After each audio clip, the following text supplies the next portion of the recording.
واش اخيرا العملات الرقميه بحال البيتكوين غتولي قانونيه في المغرب؟ واش بصح ولكن المغرب كيوجد قانون اللي كيسمح التعامل بالكريبتو؟ وشنو فائده المغاربه من هادشي؟ بالمقابل شنو هما التحديات اللي كترافق هاد التوجه؟ حيت حتى الموضوع ديال الدرهم الرقمي اللي كثر عليه بزاف ديال الكلام غادي نحاولوا نفسروه باش نعرفوا شنو هو وكيفاش غادي ياثر على حياتنا اليوميه. الهدف من هذا الفيديو نوصل المعلومه بطريقه واضحه وبسيطه تكون عندكم الصوره كامله. ولكن قبل ما نبدا ما تنساش دير لايك ابوني وخلي شي كومونتير حيت الراي ديالك كيساعدنا بزاف. دابا كيفاش جاتني الفكره ديال تقنيه الكريبتو في المغرب؟ هادشي جا من واحد التصريح من عند ولي بنك المغرب عبد اللطيف الجواهري في المؤتمر الدولي اللي كان في الرباط. الصحفيين سولوا على البيتكوين والعملات الرقميه اللامركزيه، وخصوصا ان العمله الرقميه للبيتكوين كل مره كتوصل واحد الرقم. هادشي كيدفع بزاف ديال الدول ويعيدوا النظر التعامل بحال هذا النوع ديال العمله. والجواب اللي عطاه ولي بنك المغرب ما كان جديد بزاف، حيت نفس الجواب كان كيتكرر من سنوات. راه كاين قانون كيوجدوا فيه ولكن راه ما واجدش. باش نفهموا مزيان خصنا نرجعوا شويه للماضي. في عام 2017 ملي البيتكوين بدا كيحقق ارقام خياليه قياسيه، خرج البنك المغرب وحضر الناس بانهم ما يتعاملوش بالعملات الرقميه، وكان كيقول ان الكريبتو عندها بزاف ديال المخاطر، سواء من ناحيه استعمال غير القانوني بحال التبييض والتهرب الضريبي، ولا حتى من ناحيه تقلبات في الاثمنه. ولكن هذا التحديات غامض، الناس ما فهموش واش هذا الشيء ممنوع قانونيا ولا غير تحديات. من بعد في 2021 ملي وصل البيتكوين ارقام خياليه واحده اخرى، البنك المغرب عاوتاني خرج قال الناس وياكم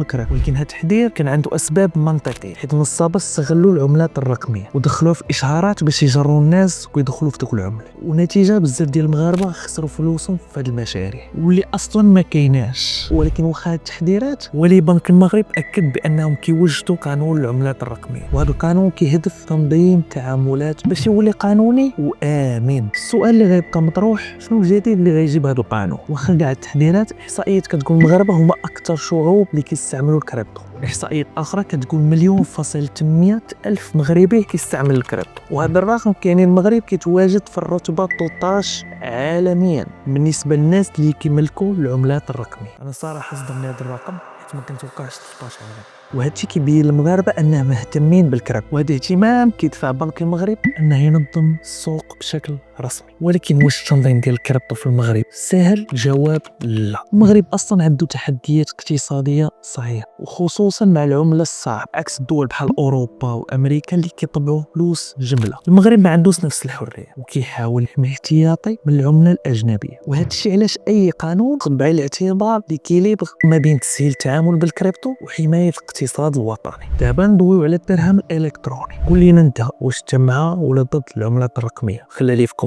الدرهم الالكتروني هو نسخه رقميه للدرهم العادي بحال الشكل ديال الاو اس دي والاو اس دي تي، ولكن هنا غادي يكون تحت السيطره ديال البنك المغرب. الهدف منه هو تقليل الاعتماد على الكاش، تسهيل عمليه تتبع الاموال خصوصا ما يخص الضرائب والتهرب الضرائبي. هاد العمله الرقميه المركزيه عندها بزاف ديال الايجابيات بحال تسهيل التعاملات الماليه والتحكم في التضخم، حتى المساهمه في محاربه الاقتصاد الغير معين. ولكن فيها حتى السلبيات، مثلا الدوله غتكون عندها سيطره كبيره على فلوس المواطنين، وهذا الشيء كيزيد التخوفات متعلقه بالخصوصيه. انا نعطيك مثال، تخيل راسك عايش بواحد العالم ما فيهش الكاش، يعني كاع فلوسك رقميه وبغيتي تشري قهوه ب 20 درهم، فاش تبغي تخلص الدوله غتقطع الدرهم اوتوماتيك، ديك 20 درهم غتبقى منها غير 19 درهم، وداك ملقاو اللي غيبغي يشري بها شي حاجه غادي يطلعوا ثاني درهم، بقاو غادي بحال هكا حتى ديك 20 درهم غتبقى منها غير زيرو. عكس الكاش، نفترضوا عاوتاني باللي فلوس كامله رقميه، وجا واحد النهار الدوله فرضت عليك واحد الحاجه وانت ما بغيتيش ديرها، يقدروا كليك وحده يرجعوا الحساب البنكي ديالك